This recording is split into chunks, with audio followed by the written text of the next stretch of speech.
It's June 8th, 2022. I'm wearing this hat, although I don't feel I need it, but I do need it because my nose takes on a different shape with this camera for some reason.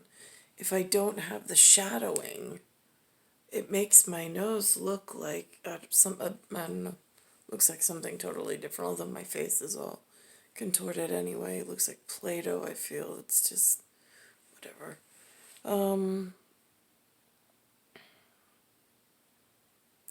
So today, Lewis designed the day in his whatever with going to see the two local farm, like, produce. I don't have the words for this though. I'm not verbose in this speech or having people to speak with or group with or study with or and they were not teaching it in schools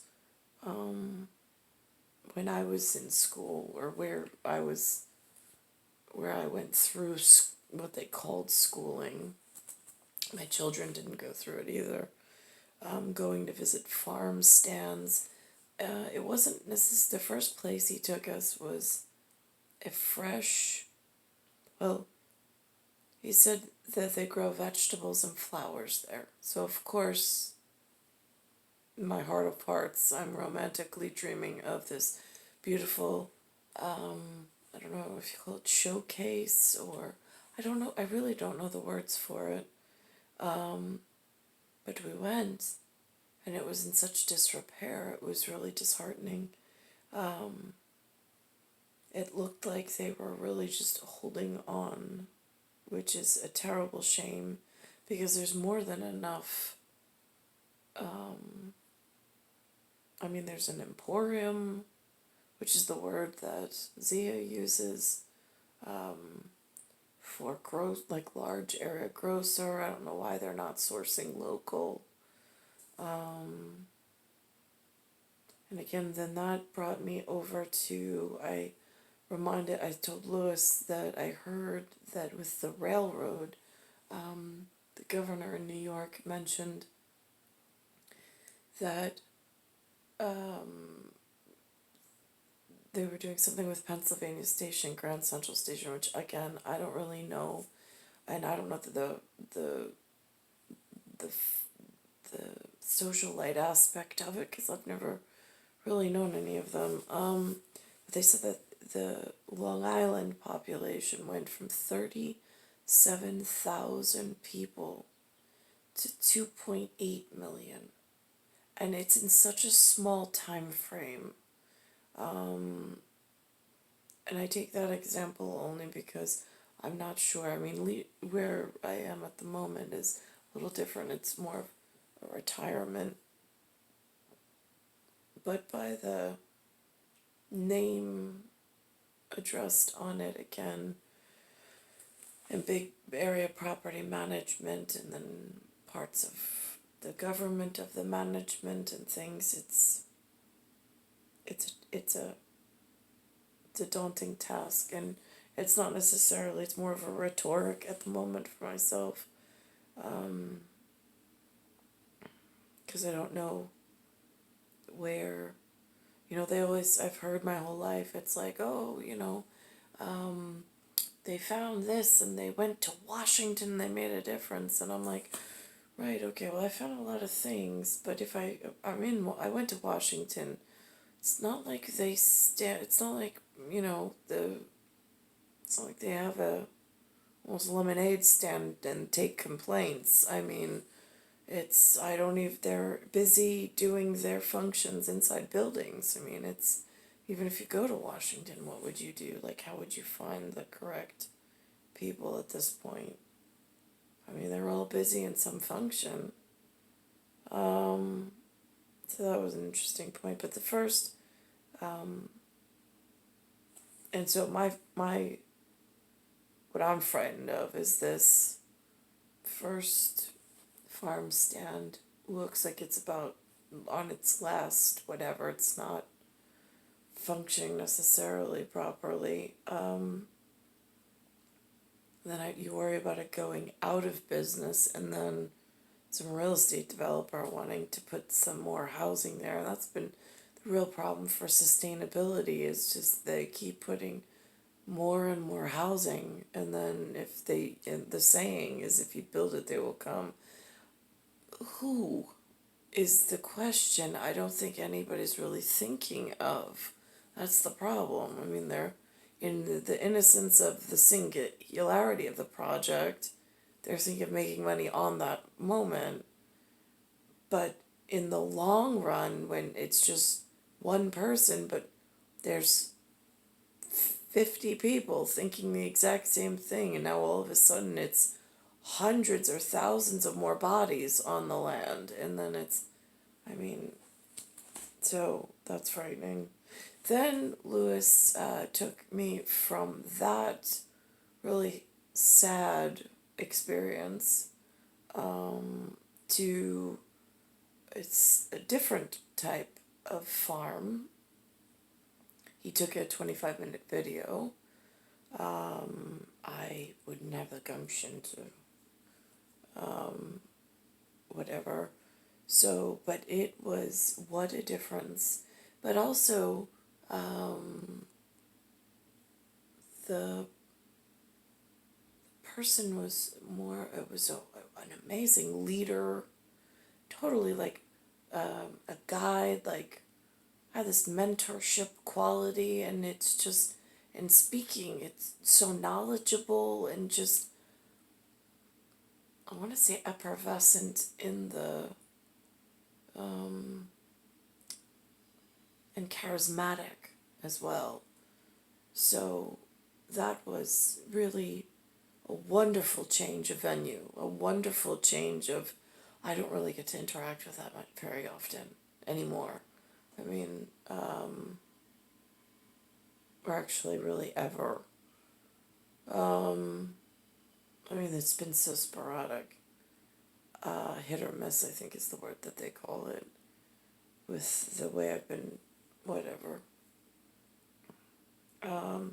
Zia also mentioned something. First of all, I was things I'd never known in her 9 decades, and with no children, she actually, with all of her degrees, studied language to a point where she has several degrees in language I did not know, ever.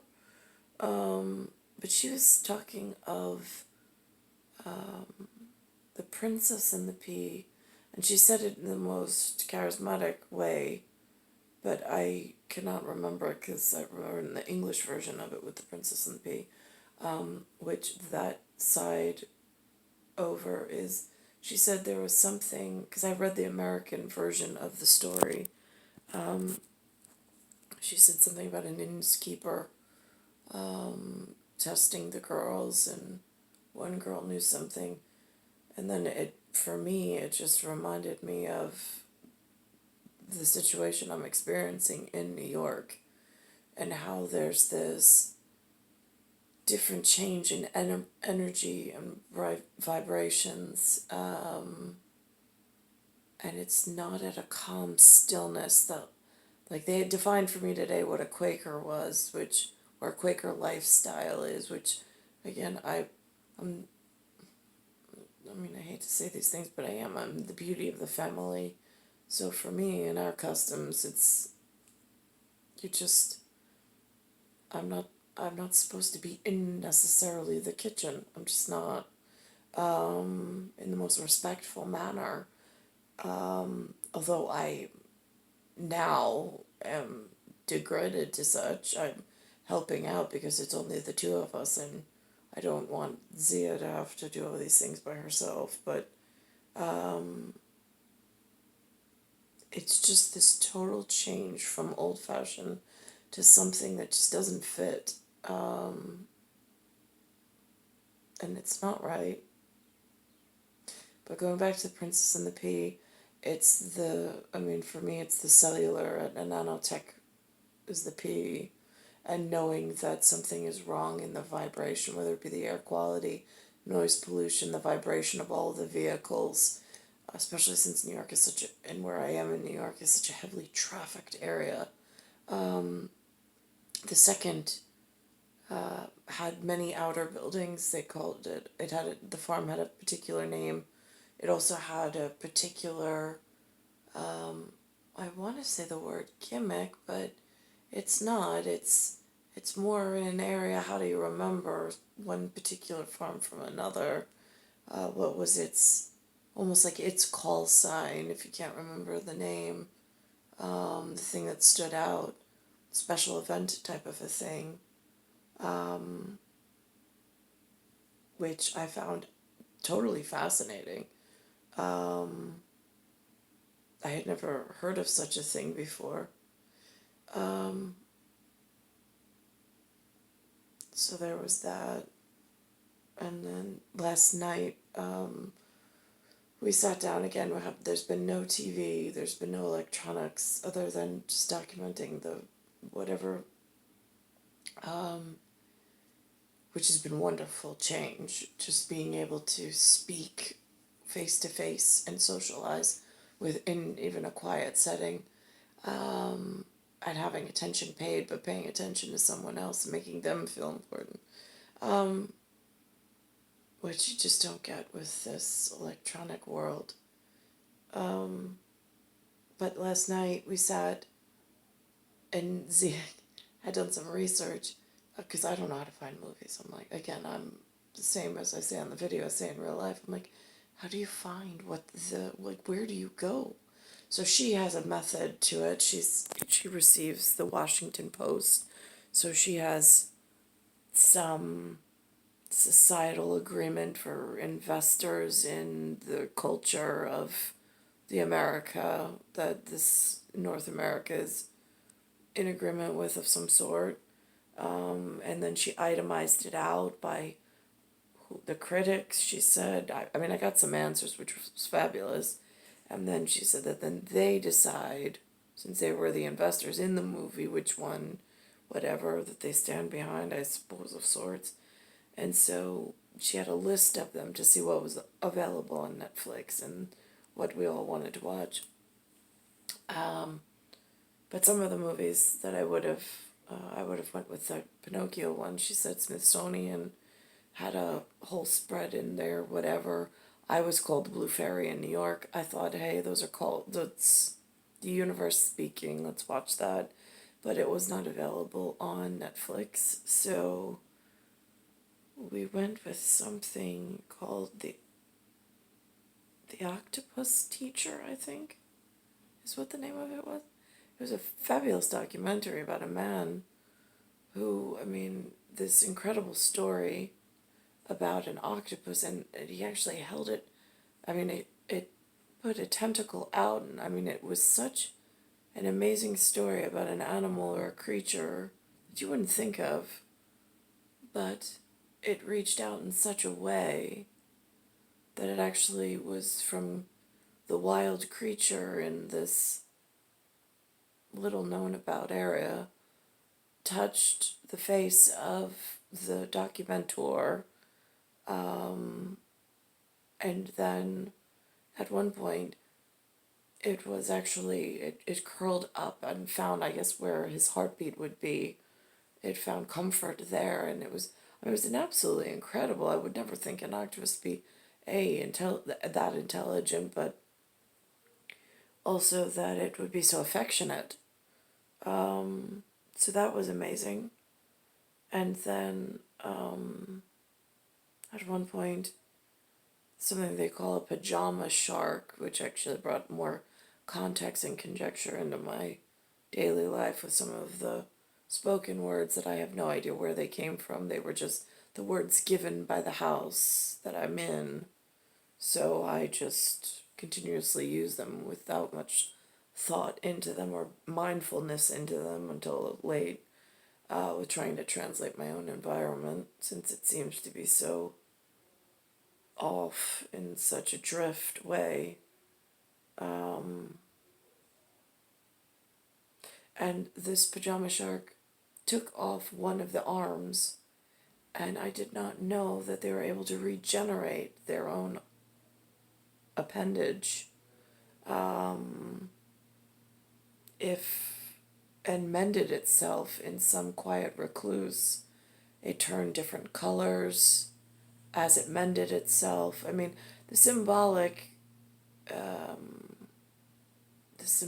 artistry to, like, the earthling and the earth and the human, and being sickened by some of the choices that man has made, or choices that humans have made, or the earthlings have made in the time frame leading into when I arrived, that have deteriorated my quality of life for certain, but without me having much control or say in that matter, and then some of the other circumstances that surround it.